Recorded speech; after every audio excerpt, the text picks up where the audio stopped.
chiều xa vắng chút sương hư ảo chốn sương mờ. Uống chén trà ngon cho lòng bâng khuâng, có chút lao sao thơ thắm rền lụa, có chút tóc em bồng bềnh long lanh nên đã dịu dàng chiếc áo dài Việt Nam. Hương từ tay em vì quê xa ngát, hương từ tay em đôi trẻ bát ngát lâng lâng chơi vơi lời ca em hát, chập chung đôi trẻ ngàn năm thơm mát. Hương vì quê nhà vừa chung dương, uống chén trà ngon cho hồn thăng hoa, uống chén trà xanh xanh hồn Việt Nam, uống chén trà ngon cho hồn thăng hoa, uống chén trà xanh xanh hồn Việt Nam. Chén trà ngon cho lòng dày hương, thơm từ tay em trắng non nà, có chút khói làm chiều xa vắng, chút sương hư ảo chốn sương mờ. Uống chén trà ngon cho lòng bâng khuâng, có chút lao sao tơ tằm dệt lụa, có chút tóc em bồng bềnh long lanh nên lá dịu dàng chiếc áo dài Việt Nam. Thơm từ tay em vì quê xa ngát, thơm từ tay em đôi trẻ bát ngát lâng lâng chơi vơi lời ca em hát, chập chung đôi trẻ ngàn năm thơm mãi. Hương vì quê nhà vừa chung dương, uống chén trà ngon cho hồn thăng hoa, uống chén trà xanh xanh hồn Việt Nam, uống chén trà ngon cho hồn thăng hoa, uống chén trà xanh xanh hồn Việt Nam. Bạn ơi, uống chén trà ban hoa rất cao nguyên lộng gió, anh thấy thật tuyệt vời à. Anh Long không thích uống trà sao? Chén trà ban hoa có hương thơm của gió, có vị ngọt của đất trời và có hương thơm từ bàn tay ban đấy bạn à. Chắc anh Nam động viên em vui được không? Đang nói thật mà. Đang chén trà ngon cho lòng dày hương, thơm từ tay em trắng non nà, có chút khói làm chiều xa vắng, chút sương hư ảo chốn sương mờ.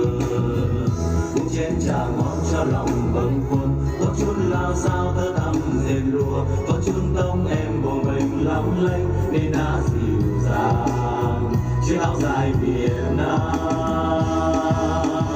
Thơm từ tay em vì quê xa ngát, thơm từ tay em đôi trẻ bát ngát lâng lâng chơi vơi lời ca em hát, chập chung đôi trẻ ngàn năm thơm mãi. Hương vì quê nhà vừa chung dương, uống chén trà ngon cho hồn thăng hoa, uống chén trà xanh xanh hồn Việt Nam, uống chén trà ngon cho hồn thăng hoa, uống chén trà xanh xanh hồn Việt Nam. Thơm từ tay em vì quê xa ngát, thơm từ tay em đôi trẻ bát ngát lâng lâng chơi vơi lời ca em hát, chập chung đôi trẻ ngàn năm thơm mãi. Hương vì quê nhà vừa chung dương, uống chén trà ngon cho hồn thăng hoa, uống chén trà xanh xanh hồn Việt Nam, uống chén trà ngon cho hồn thăng hoa, uống chén trà xanh xanh hồn Việt Nam.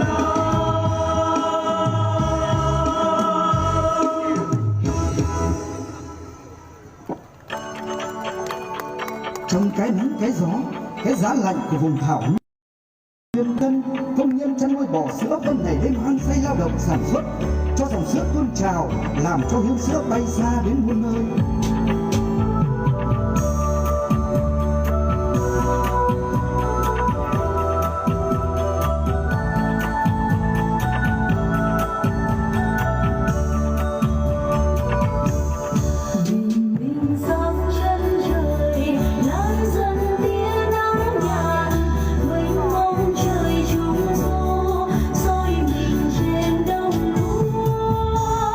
Em theo đàn mồ đi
ơi có thấy một đời đẹp ta đang xây. Người ơi người có hiểu tình ta yêu đông trường. Người ơi người có hiểu tình ta yêu đông trường. Người ơi người có hiểu tình ta yêu đông trường.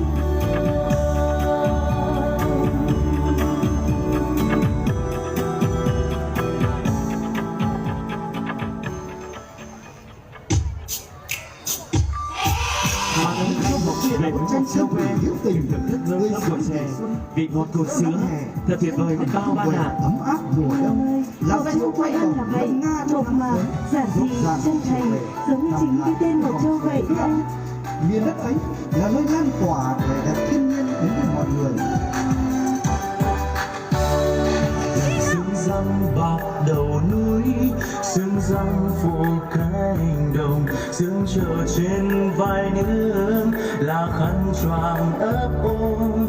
Sương răng ngọn cỏ biếc, sương răng nụ hoa hồng, sương chảy trên tán lá, sương động vào mắt ai. Cung trời đất yêu thương, sương đi mọi phương trời, sương tới thăm các vườn đùa vui trong lung linh.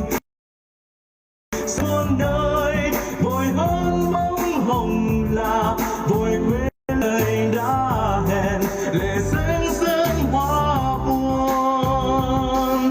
Cung trời đất yêu thương, sương đi mọi phương trời, sương tới thăm các vườn đùa vui trong lung linh. Sương vội đến muôn nơi, vội vắng bóng hồng là vội quên lời đã hẹn, lệ rưng rưng hoa buồn, vội quên lời đã hẹn, lệ rưng rưng hoa buồn, vội quên lời đã hẹn, lệ rưng rưng hoa buồn.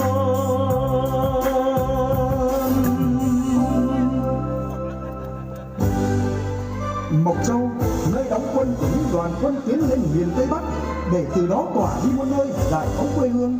Nơi đây đã ghi dấu ấn chiến công oai hùng trong công cuộc bảo vệ tổ quốc và tình đoàn kết keo sơn Việt Lào. Đất Mộc Châu mây phủ, tình pha luôn mây bay, sương răng đầy đỉnh núi, nước nóng bằng tiếng rơi. Những ngày hè nắng đổ,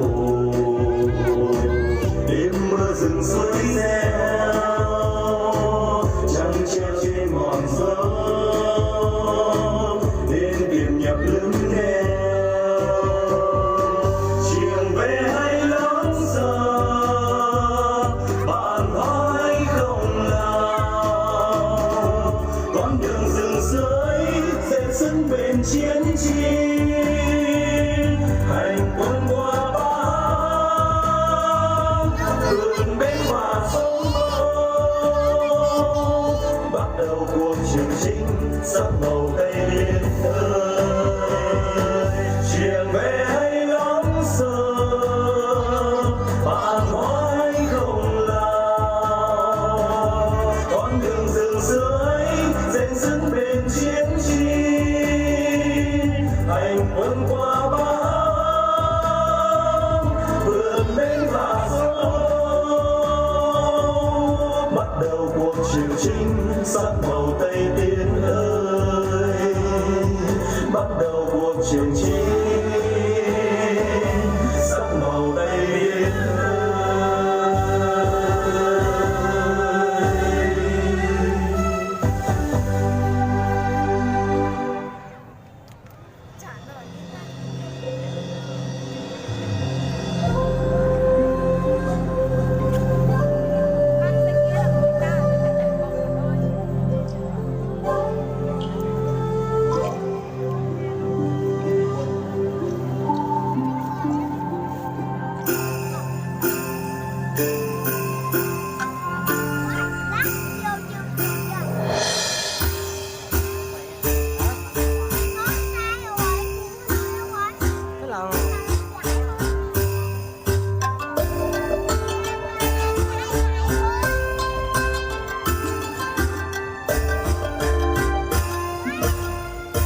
Mộc Châu được ví như thiên đường các loài hoa, mùa nào cũng đắm say quyến rũ. Xuân đến đào hồng kiêu hãnh, mận trắng tinh khôi, bàn tím e ấp lãng đãng trong làn sương sớm. Hạ sang những vườn hoa lan hoa ly hướng dương, chen đua khoe sắc cho bức tranh thêm lộng lẫy. Thu gọi gió hát du dương trên đồng hoa cỏ, nắng vàng sóng sánh bên lối cúc quỳ níu bước chân ai. Đông về sắc trắng mong manh, sắc vàng mê mải của những cánh đồng hoa cài, như vượt thời gian không gian cho ta lạc lối về.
Anh Đơm ơi, anh đang làm gì mà say sưa vậy?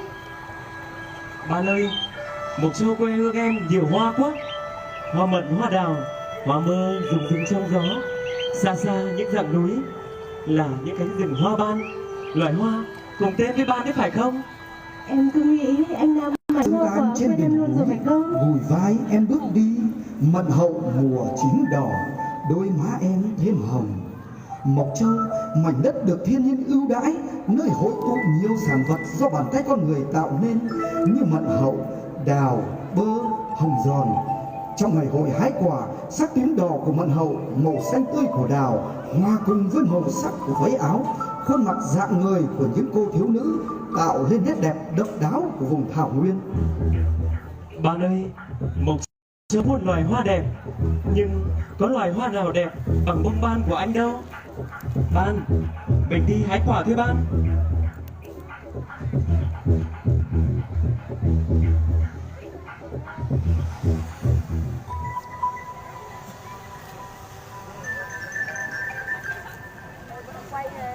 Alo. Có chuẩn bị bắn. Nên đi nửa tiếng nữa bắn rồi.